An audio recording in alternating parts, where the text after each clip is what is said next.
Hello, Renegade Thinkers. Yes, you're hearing me before the Renegade Thinkers Unite intro. You know what that means. We're going to be playing a recording of Renegade Thinkers Live, a live streaming show about hot marketing topics featuring some of the CMOs of CMO Huddles and a cool new gin. Today's show features CMOs Marshall Poindexter of OpenEye Scientific, Jakki Geiger, formerly of Reltio, and Simon Schaffer-Goldman of Case Paper. And in it, we focus on how to cultivate customer champions, as well as why customer retention needs to be a top priority for B2B brands. This is especially true as we roll into 2022.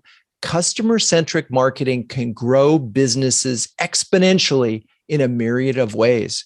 By the way, the gin on this show came from Dry Fly Distilling in Seattle, Washington. Their Washington Dry was delicious and uses apples as one of its key botanicals. While we don't play the tasting on the podcast, it's worth knowing this fact for the context of our conversation later in the show. Now, let's get to it. I'm your host, Drew Neiser, live from my home studio here in New York City, and thank you for joining us. When we first started CMO Huddles in April 2020, one of the themes that emerged early was when the going gets tough, the tough hug their customers. No one knew at that moment what business conditions would be like for the remainder of the year, let alone the next 3 months. But what we did know was that every existing customer was a precious jewel that needed to be protected and guarded with everything that you had. We had to guard it with like a precious jewel that needed to be protected, a sapling that needed to be nurtured, and in some cases, a damaged vessel that needed to be rescued. Not that retention wasn't important before, but now it was a top organizational priority. And CMOs were increasingly likely to have had their hand in customer success, either directly or indirectly. So when faced with uncertainty, the savvy marketer focuses on the bird in hand, so to speak. And for the better part of the last year, many companies did just that, and something crazy happened. Their business thrived. Some ended up selling more to their existing customers. Others created so much goodwill that it helped drive new customers via referrals and advocacy. And as it turns out, wow, I am having some struggling times here with my little script, but wow. Okay, we are live, just in case anybody was wondering. So, as it turns out, customer centricity is in fact a growth strategy.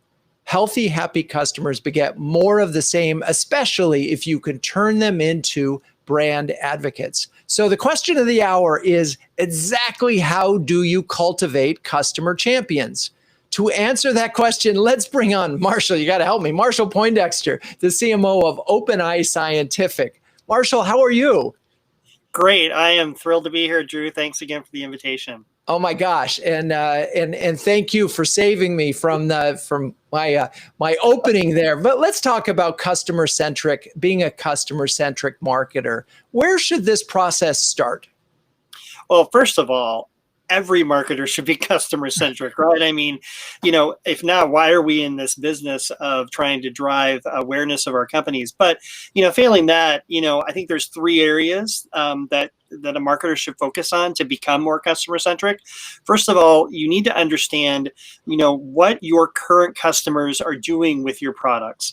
Are they using them? Are they using them well? Are they getting the value out of them? So hopefully you have a CRM tool that you use to track your customer relationships, but even more importantly, hopefully the product team at your organization is, tracking usage and getting an understanding of how customers are or are not using your products. Because if you can find out who's not using your products, you then can begin to create customer retention or marketing campaigns towards those customers, maybe with some tips and tricks, some how-to videos, to supplement maybe some of the in-person outreach that a customer success team might be doing to try to, get those customers excited about the products that they've already purchased from you.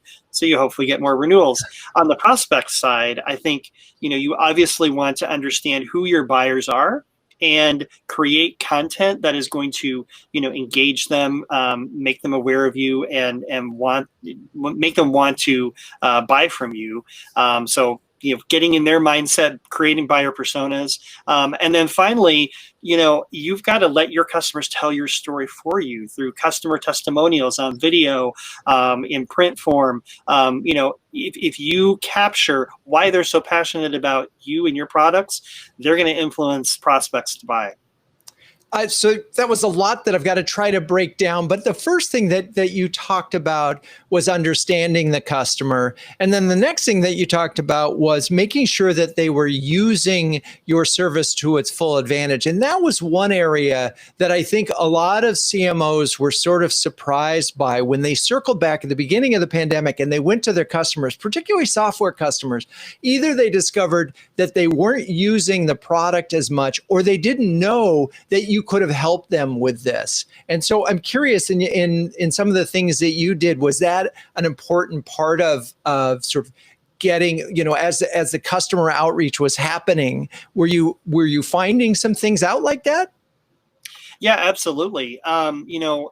Interestingly, customers don't always tell you, what they like or don't like about your product. So you have to proactively reach out to them or have data that tells you what they're doing. And so I was finding that, our customers were, some of them were really heavy users. Others were, not using it hardly at all. And so we did some surveys. We asked them why that was.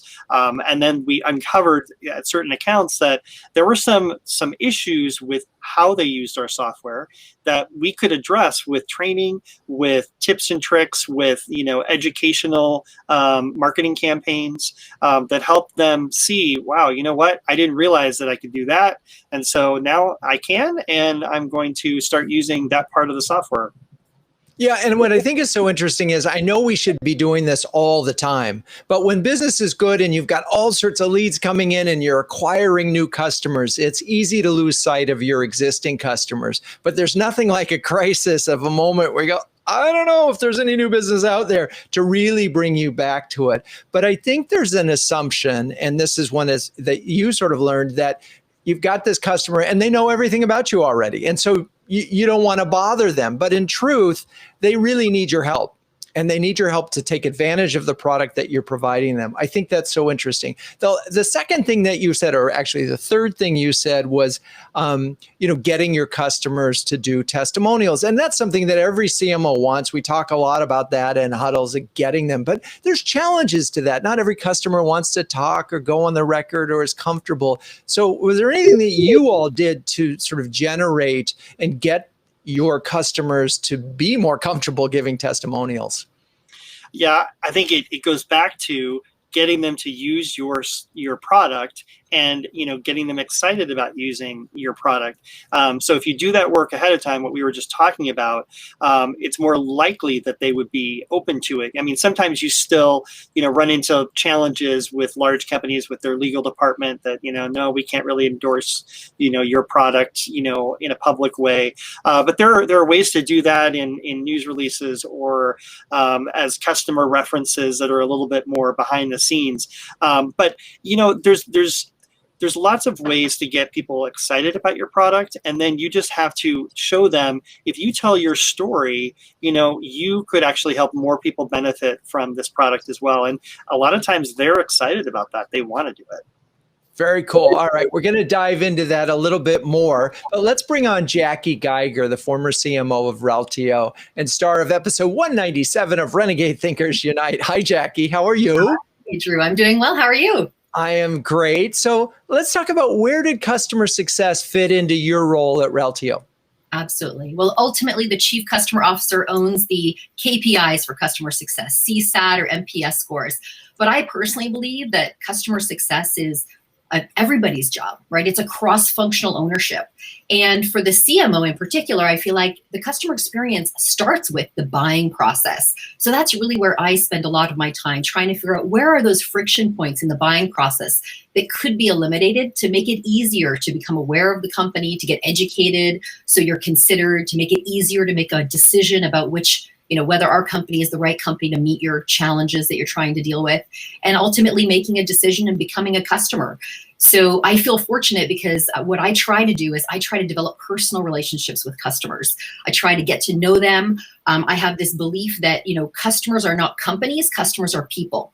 So the talk track and how a company approaches discussing customers, is it ABC Corporation? Or is it, Bob Smith, the chief data officer of ABC Corporation? And what is Bob trying to do? What are his goals? Why did he buy this technology? What are the outcomes he's after? And how can we all work together to make sure those outcomes are realized in the timeline that they're supposed to be delivered? So I truly believe that, the CMO does have a really strong role to play in customer success and in delivering a better customer experience. And even doing some evaluations right after win-losses. How was your buying experience? Whether you chose our solution or you didn't, how was it? What could we do to be better? Because ultimately you want to continue to improve that customer experience, which increases your chances of customer success. Yeah, and we could talk or debate this notion of where customer success sits in the organization, and I think we'll come back to that. But it's funny, as you were talking in the beginning about making buying easier, I could just hear Brent Adamson of Gartner, who has been on the show a couple of times and just talks about make buying easier. Buying is broken. You've got all these people on the buying committee. What can you do to make it easier? And I can't emphasize enough. And what's so interesting about it, here we are, we're talking about hugging your customer. But what Adamson's research showed was the buying process is so broken that by the time the customer actually does buy the product, they already hate you. And so it really is an interesting thing if you can make it easy for them to acquire. And this isn't something you can that is a slam dunk. I mean, we're not talking about buying Word, which we all understand and know. Often these are complicated sales. So the second thing that you mentioned that made me think a lot was about this personal relationship. And, I know a number of organizations have CMOs along with all the execs are executive sponsors. Did you have that? And was that part of your program? Absolutely. Yes, we had an executive sponsorship program. So I was able to develop some personal relationships with our customers. And I leveraged those in a couple of ways. I think it's really important for a CMO to understand, how to bring the customer story out to the employees, how to inspire the employees with what customers are trying to do, and then the value that they're getting from the technology. So I would often invite customers onto the weekly stand-up, and I would do an interview, kind of like Drew, you're doing with me. Have them help shape their story to begin with, right? Do the heavy lifting of helping them put their slides together and their talking points so they felt comfortable and confident talking about it, and then just opening it up to questions so all the employees could get more engaged and bought into helping that customer be successful. I love that idea. And honestly, I hadn't really heard on any show, not once has anybody talked about bringing their customer to a town hall. And so that's just a revelation to me at this moment. I have to pause on that. And then further, making that really easy, like help them with the slides, rehearse it to make sure that they look good. I love that idea. That takes being an executive sponsor and one more step, because you're at that point really helping them see, wow, we really did accomplish something cool together. That's so interesting. So how many, just give us a sense of at any given time, how many customers might you have that you were the executive sponsor of? We kept it quite small. So at Reltio, we had about 100 customers total. And these are big customers, Global 2000, big deals. So it was really important that we kept a small ratio of customer to executive. And then the extended leadership team also had their customers that they were working with more closely. And some of that, I imagine there's some chemistry involved, because it must be a little weird. They've got, you're talking to your customer and yet there's a lot of other things they have going. So how do you make sure that you're being helpful, but not just a pain? Yeah, so I usually start it with, I am one of your advocates within the company, right? And I attend the business reviews. So when they're discussing the roadmap of what they're planning to do and then how our company fits into that roadmap, I'm there. I'm one of the key executives understanding what they're trying to accomplish. And then if they come into any struggles or challenges, I can help advocate for them and help communicate within the organization why it's so critical to help them at this moment in time. Are you the bat phone? I mean, is that the idea that this is they call you when there's a real big problem, and so you can organize, you're the one throat to choke, as they say, that for the customer? Yeah, I mean, we don't want to encourage that to be a standard practice, right? There are processes in place to follow, but if those processes are not working for you, then there is a bat phone that you can call. Got it. All right. Well, clearly I'm dating myself with the bat phone. But having said that, let's bring on Simon Schaffer, who is the CMO of Case, Paper, and Star of episode 157 of Renegade Thinkers Unite. Hey, Simon, how are you doing? Hey, Drew. Thanks for having me on the show. Oh my gosh, it's great to see you. And I know you used to visit your customers all the time before the pandemic. What did you do to keep up those relationships during the pandemic? Well, one of the things we did during the pandemic, we actually started a customer awards program called On the Case, and really celebrating our customers who really go above and beyond for their customers, really highlighting the story that we're telling them that they're actually executing on a day-to-day basis for their customers. So really highlighting both what they do for their customers and their communities and their employees. So it was really something to highlight how they're going above and beyond for the people that they're interacting with on a day-to-day basis. And we did that around the country, and then we paired that up with on-site visits from a distance, if that was something they were into, or it was a call like this where we got on with ownership and really had a conversation in a personal level. And they really, really appreciated it, especially last year.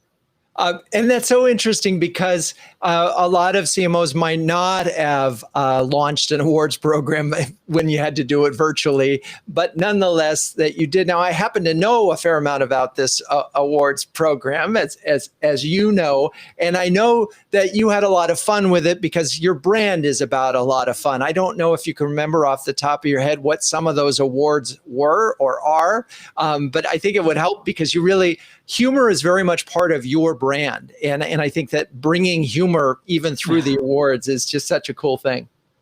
Well, one of them was like, we give a sheet award. And we had nice laser engraved wooden plaques built. And, if you've ever won awards, a lot of them are very fancy and they're crystal. And so we said, what can we do that's going to be different, that's going to go on the wall and they're going to look at it, or people are going to come through and you see these awards and something that's going to jump out at you that's just going to be just out there compared to what's normally there. So there was also a lot of excitement around the actual award that they got that had a lot of fun with it. So it wasn't just, hey, congratulations, you won. It was also done in a way that was very unique from what they've usually expected. So, this is so much part of your brand and how you think about and celebrate your brand, and with a sense of humor. At least I think it's funny being a punster myself. Let's talk about that, and as a customer retention weapon, the use of humor and being human in your relationships and conversations with them. So now more than ever, smiling and laughing is so necessary, and last year more than ever. And so there was such a human element of this, of understanding, there's tough days, everyone's having tough days, and having a moment where you could just laugh or smile, those become so important. So being able to deliver that in a really human way and highlighting especially how to laugh really became a center point to everything that we were doing around how we're relating to our customers. And we brought this into our sales strategy too. So we had salespeople who, one of their activities, one of their focuses last year was actually to do handwritten notes to customers. And some of them scoffed and said, oh, what is this going to really do? And then, within 60 days of launching this, they were getting phone calls. I was getting phone calls like, wow, this has been such an impact. People are writing me back and they couldn't believe I took the time to do this. And keep in mind, all of these cards that we had printed up had some level of humor in it. So it was just that personal touch that was really needed last year when being social and interacting with people was really not possible. And I know you're a fan of handwritten notes because I think you actually send them to employees too, don't you? You personally? Yes. Yes, we have an internal awards program that we recognize people who are on the case internally, who go above and beyond for fellow coworkers and for customers. And so we actually recognize that internally, and I make it a habit of every quarter to write handwritten notes, send it to their home, not to the office, so they get it at home, really thanking them and highlighting what in their story really resonated with me and the people who read it. And what I think is so important in this is you're leading by example. You personally write these notes. And then when you were working with sales, the other thing that's sort of nice, because you're in the paper business and the fact that you're using paper the medium and the message sort of come together pretty well. So it's all good. Okay. I love all of this. And is there anything else that when you think about your customer relationships, because I mean, you guys have been in business for 75 years, the third generation leadership of this from a family business, how, I mean, talk about some of the, just the nature of your customer relationships. They're very personal. I mean, Jakki just said it earlier about, it's such about the personal relationship, and we really strive to do that at every level in the organization. So it's not just the salesperson that's developing a relationship, it's customer service, it's people in our operations, it's people in shipping, our truck drivers. I mean, our truck drivers are picking up, Philly cheesesteaks and driving it to our customers in Connecticut. No one's asking anybody to do this. No one's saying, hey, can you do this? No, they just naturally do it. And so you have connections with our customers at every level. And it just creates such a stronger bond with a customer, realizing that it's not just a thing a salesperson's doing. It's something that's ingrained in what we do, and it has been for decades. So this isn't Dunder Mifflin? No, but we do have a crazy, lovable cast of characters. Yes, you do. All right. Well, let's bring in everyone, and I love that. I was reading some other funny thing about that cast the other day. Let's, for a second, I do want to talk about, and I'd like to plug CMO Huddles for a second, because you guys know we launched it in 2020. It's an invitation-only subscription service that brings together an elite group of CMOs to share, care, and dare each other to greatness. One CMO described Huddles as timely conversations with smart peers in a trusted environment, while another called it a cross between an expert workshop and a therapy session. So I wanted to ask you all, maybe you could does this match your experience? Trying not to put you on the spot. What do you think?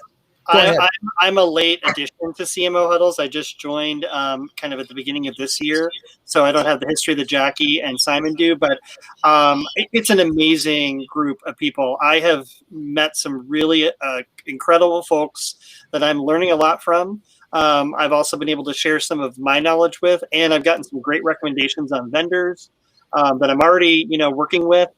So it's been a fantastic partnership and relationship with CMO. And I appreciate you, because you're so darn active on our Slack channel, which is just one of those cool things that I think is great.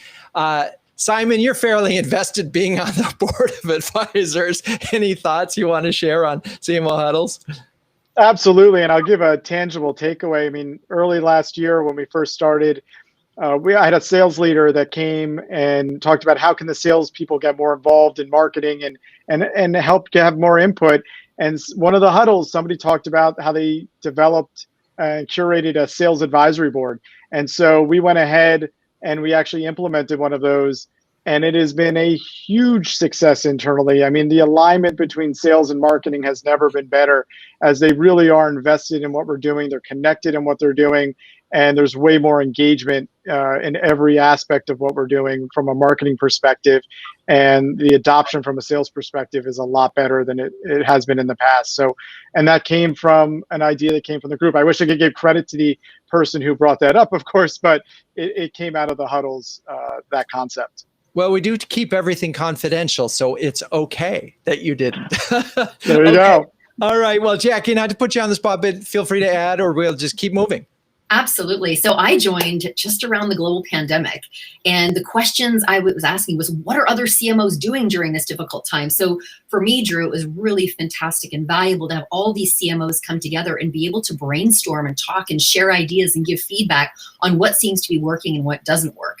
Also, I think as a CMO, we have a really big challenge because everything is changing so quickly, including technology and market conditions and Google algorithms, right? So it's so valuable to be able to get together. I look forward to it every month to together questions, get advice, and be able to implement some of them.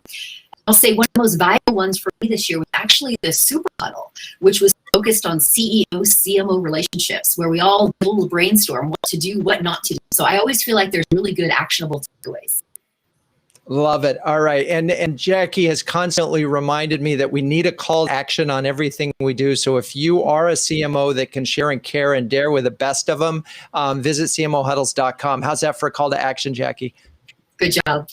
Good. All right. All right. So let's get back to the topic at hand. And this is really a critical one that I see when I think about customer success and I think about the CMO role. So many CMOs compensation and marketing's compensation is based on, what the vernacular net new logo, which we know is net new customers in the door. And they aren't rewarded as much for existing customers or satisfaction and or existing customer growth. And it seems to me this discourages CMOs to spend any time in this area if this is what you're getting paid for. So I'm wondering about it, your organizations, what you've done to sort of make sure that this isn't the case. So my top KPI for me and my team is customer retention for this year. And, we actually have fairly high customer retention. So, we're just trying to maintain the high level of customer retention. But I made sure that was our number one priority because we see so much, repeat sales, new sales that come from existing customers that it just makes logical monetary sense. And I've had that focus with previous teams I've led as well. And it always has made sense. So. And did you have to negotiate with your CEO to sort of get that as your top KPI versus, say, getting a certain percentage of pipeline in the door? To a small degree. I mean, what was interesting is that the sales team was also recognizing around the same time that customer retention really needed to be higher up on the priority list. And so, my focus on that was well received. And I just had to make sure that everyone was comfortable with the fact that we're going to be doing both. We're going to be, thinking about customers and how to retain them, and also looking for new ones and prospecting and helping the sales team, close more deals. So it wasn't a huge heavy lift. In other companies where I've pushed customer retention to be a top priority, it has been a heavier lift at times. And usually I've had to do some education, either with the executive team or the CEO around, hey, these customers, just because they signed up with us now does not mean that they're going to continue to sign up with us. We have to make sure they are happy and satisfied for the long haul if we want to keep them. And Jakki, it's interesting since you had a CXO, customer success leader. And so therefore their job is totally tied to that. So where did that leave you as the CMO? Yeah, 100% of my responsibility was net new logos, bringing in net new business. But for me, the critical success factor is happy customers. It's so much easier to market and sell if you can leverage the voice of the customer, as Marshall was pointing out earlier. So I have a vested interest in wanting to ensure that our customers are happy because I want to make it a natural feeling for them to want to say, what can I do to help you guys? Is there an opportunity for me to be an advocate for you? That is really what I strive for with the customer relationships that we have within the organization. Yeah, it still feels like this is, at the end of the day, you're sitting down with your boss and she's saying that they're saying that you're, what percentage of net new logos did you drive? Right. And this is where, so unless you can tie a link somehow from customer success to acquisition, I just wonder if organizationally we can really solve, you can, as a CMO, afford to spend energy in this other area. It's interesting. To me, it presents a conflict. Well, Simon, I know that you get to decide this. Where do you see this in terms of? I mean, a lot of your business comes from existing customers, and I know that. So, how do you think about existing customers versus growth versus acquiring new ones? So with our existing customers, I think it was about developing unique tools to keep them invested in who we are and and where we're going as an organization, so that there's this constant ability to grow with them as they grow. New products are one way that we measure that. So how many new products are we selling to our existing accounts, and being able to diversify what we're selling them is one thing that we look at in terms of growth. And how we do that, of course, is making sure that we're consistent with our message, and we're doing it in a way that's unique and memorable. The other side of it, we made an acquisition during the pandemic, right at the beginning. And so as an example there, this was a company that had gone bankrupt. We really needed to put some energy behind it. So, between putting together a website, developing sales tools, swatch kits, and having a strategy to get the name out there, we just ran the numbers recently. We've actually doubled sales, doubled the amount of orders intake per day, and doubled the amount of sales that we've done since that acquisition. And a lot of it had to do with the work of establishing the brand. We've had to build a whole new brand as well, and that's something our team did. And what I would also add to all of this is we also look at internal metrics. So knowing that if we promote and we work with our internal stakeholders, our employees, that their interactions with our customers are so important. And so that's another factor, and another metric we look at is employee engagement. Understanding that the more engaged our employees are in what we're doing, the more impact they're going to have with our customers on a day-to-day basis. Interesting. Yeah. It always comes back to engaged employees. It's amazing on all of these things. Okay. No doubt part of the customer success program is simply just sending everyone a bottle of Patrick's gin. But let's talk about some of the crazier things that you've tried that worked or didn't work when it comes to customer initiatives. So can I follow that one up? Because I did something very similar. We had a customer who loved old fashions. And so after he presented at kickoff, we surprised him with this big basket of all the ingredients he would need to make an old fashioned, as well as a recipe for a slightly different recipe than he was used to. And he just absolutely loved it. That's great. It's so much about just being in the moment, paying attention to them as humans. So that's a great story. Simon, Marshall, how about a sort of something out there in the customer success area? Sure. So one of the things that me and the team did at a previous company I worked with was we had some customers that we were trying to reach out to in terms of renewals. They were not really responding. We weren't sure if they were mad at us. In some cases, we knew they were mad at us. So we actually sent them a box of cookies. Very low cost. They were branded with our logo, and just a little note saying, "Hey, we miss you. We'd love to hear how things are going with you." And we actually found that it led to some calls in, some emails in, and some renewals. So it was a low cost way to just kind of build that relationship and get some more renewals. And the marketing team loved it. So. Well, I guess you call it a sweet program. Certainly that's what Simon might say.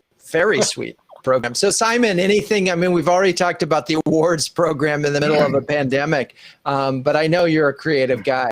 So yeah. Well, we made some notebooks and took a little bit of a risk, and I had one right here. Sheet happens, write that sheet down.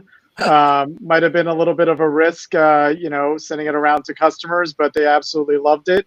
We had a similar T-shirt made that we give a sheet, and that was pretty out there for a lot of our industry and certainly for our sales force, and it turned out to not backfire at all.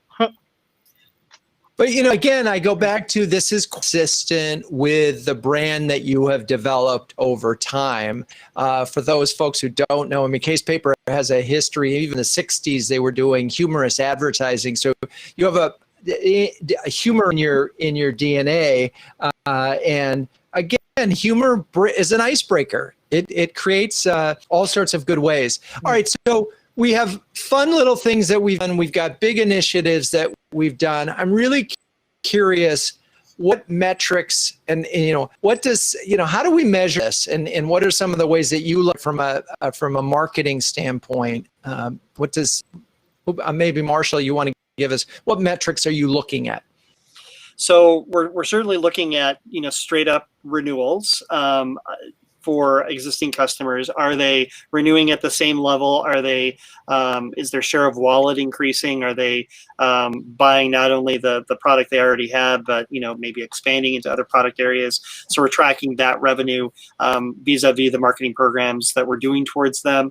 We're also obviously looking at the number of customers that are attending customer-specific events or user meetings, the specific tracks that they're going to, the feedback that they're giving us through customer surveys. So there's lots of data that we're managing and just trying to get a handle on in terms of the overall health of that customer.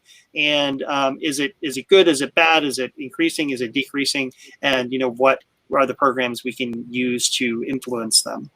Interesting. Jakki, what about you? Yeah, so for us, the ultimate is the NPS score. But we've recently added, percent of customers who are referenceable.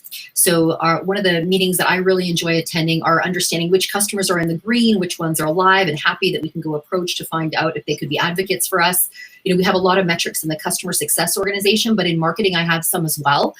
We had some goals as to, having one customer participate in a marketing activity every month for the calendar year. And so we would measure ourselves against that. Even in news releases, the more we can quote a customer, even if it's, we're doing this event and this customer is quoted, that helps a lot. So we had some metrics in marketing as well as within the customer success organization to measure customer success and advocacy. So I can see why why you would want to include a customer in a release. How do you get the customer to make it feel like this is a good thing for them? Yeah, it's, this is going to come in my do's and don'ts section, but one of the things that I've realized is there's a couple different ways you can approach a customer about helping you, right? There's the way that I've seen happen a lot, which isn't as successful. Oh, Drew, can I please ask you for this huge favor, right? I see a lot of people ask their customers in that way. And what I like to do is say, you know what? If you want to be a thought leader, we can provide you with that opportunity. We can really help you tell your story, shape your story, create that story for you, create talking points, even help you figure out what the flow of that story that you could tell publicly, but you could also share it internally to build more champions within your own organization around what you're doing. Are you interested in having our help to do that? So it's a very different approach than, will you please do me a favor? So I found that approach is worked quite well. Yeah, there's a couple of things I realized as you were talking earlier that I just want to highlight. One of the things that you mentioned, regular cadence of support. And so what's interesting to me is if you say we are going to feature one of our customers every month, other customers see that.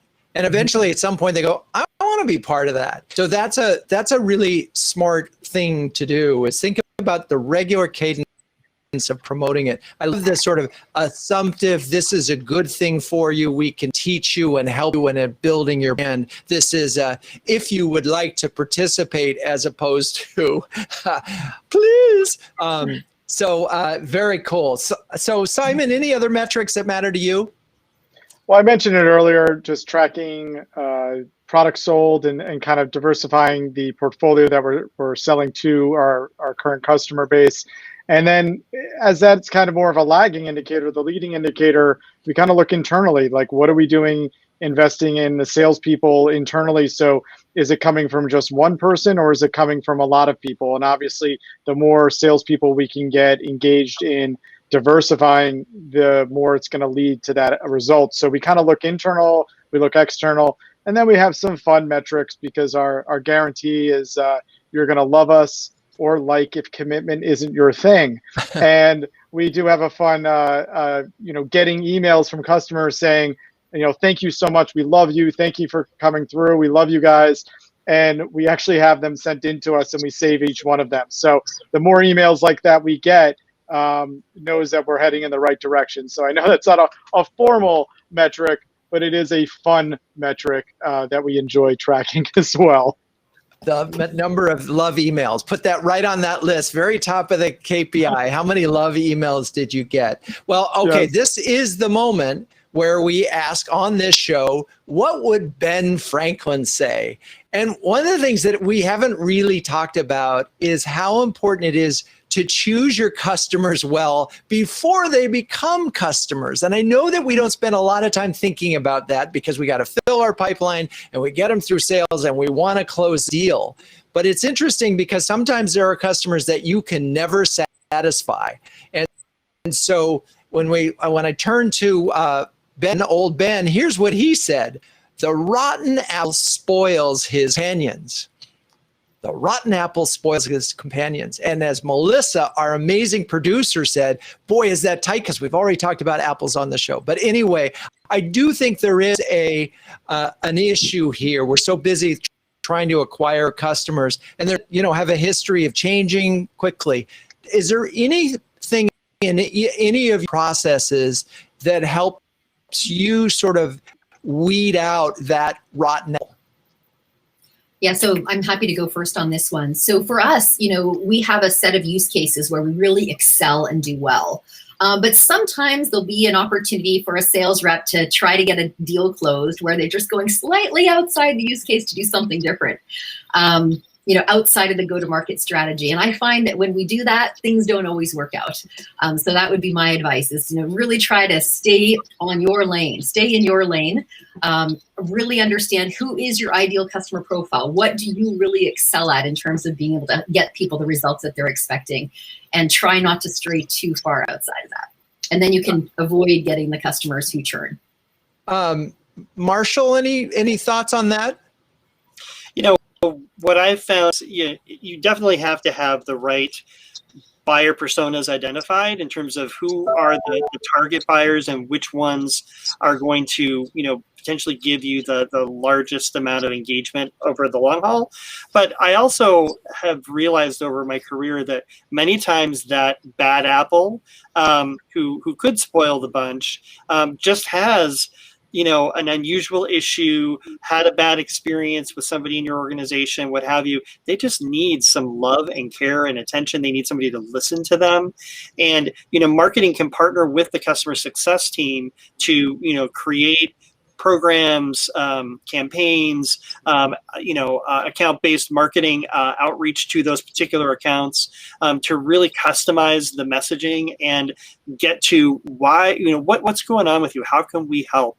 And I would say when I've seen that situation, probably 70 to 80% of the time, we've been able to turn that around with that close partnership with customer success, because we just took the time to listen and to help reorient that customer to how we could really help them be successful. So that's what I would say.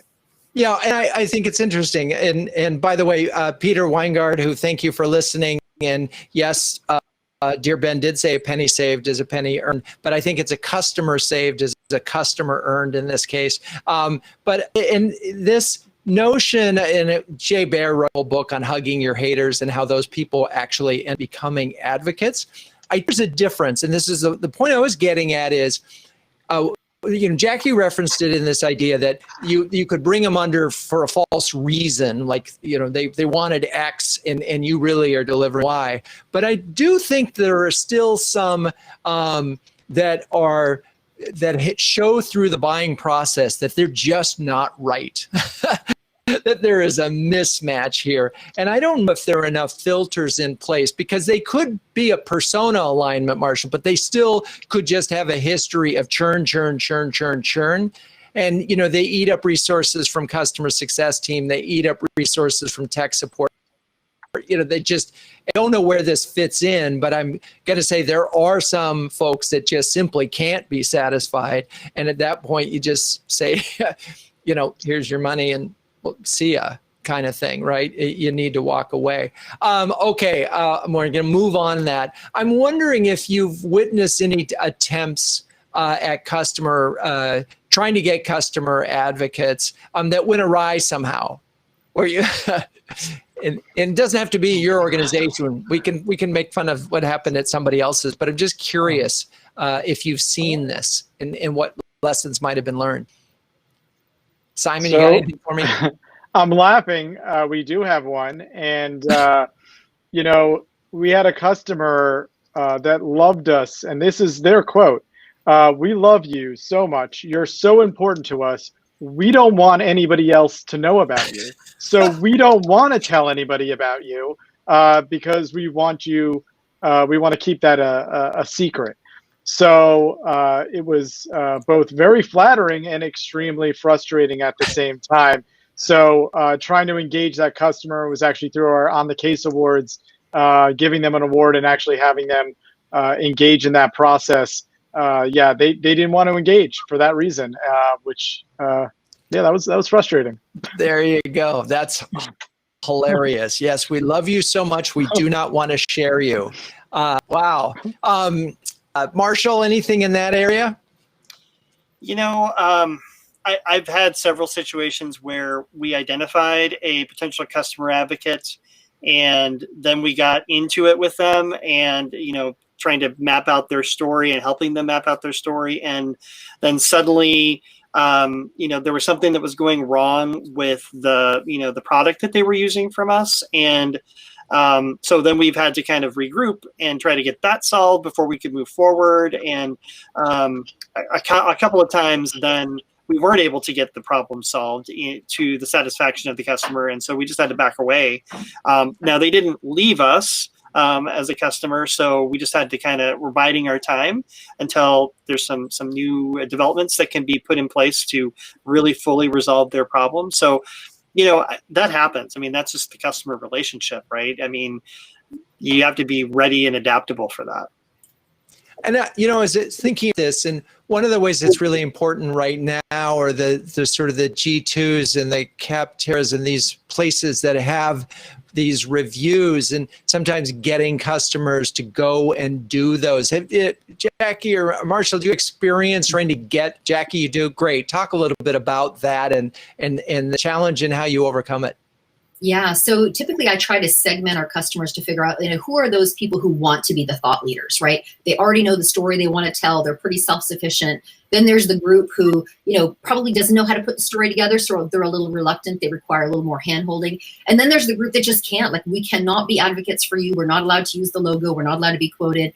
That's where I think those anonymous, Gartner Peer Insight reviews are a great opportunity to get those customers engaged, because you don't need to include a name, you don't need to include a company. It just says, here's my industry, here's my title, and they can provide a review for you. And I'm finding that in the tech space in particular, people are relying more and more on those third-party review sites before engaging directly. So having customers do that is a higher priority for me now than it's been before. Yeah, and I think that's actually quite brilliant, and that solves a major problem. It's okay, you can't be on the record, but you can be important and contribute to that. Wow, I hadn't really thought about using those folks, because that fills in. And so, yeah, you've got the thought leaders who you can bring to your town halls, the reluctant ones who you coach, and then these last group. Wow, that's just a great thought. Marshall, any other thoughts on getting folks with review sites? I have done a little bit of that work at previous companies, but I love Jakki's idea. That's my takeaway from this discussion. I'm going to go do that tomorrow. Exactly. I mean, I think the other thing about those sites is you have to really carefully vet which ones are, have the right level of cachet and trust in the industry that you're working in, because there are some fly-by-night ones out there that purport to be really objective, but yet they're not. You have to, to get your review in there, you have to sponsor, pay them $10,000 and stuff like that, and so you have to really carefully vet that if you're going to participate. That's my piece of advice. Got it. Okay, so we're getting close to the top of the hour, so I'm going to ask each of you to provide one do. We'll start with you, Simon. One do and one don't when it comes to cultivating customer champions. Do get personal. Get to know your customers, spend time with them, and cultivate that relationship from a personal level. I think is a definite do, and a don't. Don't use humor unless you really think through the unintended consequences of it. Yes. Okay. Well, there might be a person along the way, but it's funny. You immediately thought of Harvey Mackay and one of his books. I think it was Swim with a Shark, but just totally about getting personal to the point that you call your customers on their birthday because no one else is doing that. Okay. Jakki, one do and one don't. Sure. Do make it easy. Make it easy to buy, make it easy to learn, make it easy to advocate and tell the story. So I would say those are my do's. And then on the don't side, I'm just going to reinforce what I said earlier. Don't go into asking customers to be champions or advocates for you with the wrong mindset. Don't go into it as asking for a big favor. And I think it'll be a lot easier to build champions by taking that the right mindset into it. Yes, it's give them the opportunity to their personal brand or professional brand along with you. I love that. Great. Okay. And Marshall, take us home. Sure. So do make sure that as a marketing leader, customer retention is a way that you are measuring yourself and your team and that you have programs against that. Don't ignore the clear partnership that you can build with your customer success organization if that doesn't report into marketing. They can be a really great help in building a full-fledged program that's both in-person outreach from them as well as marketing programs that your organization's driving. I love it. Okay. Yes. Partner with that customer satisfaction. All right. Thank you, Marshall, Simon, Jakki. You're all great sports. Thank you, Dry Fly Distillery, for your really yummy Washington Dry Gin. And thank you, audience, for staying with us. Cue the music, Melissa.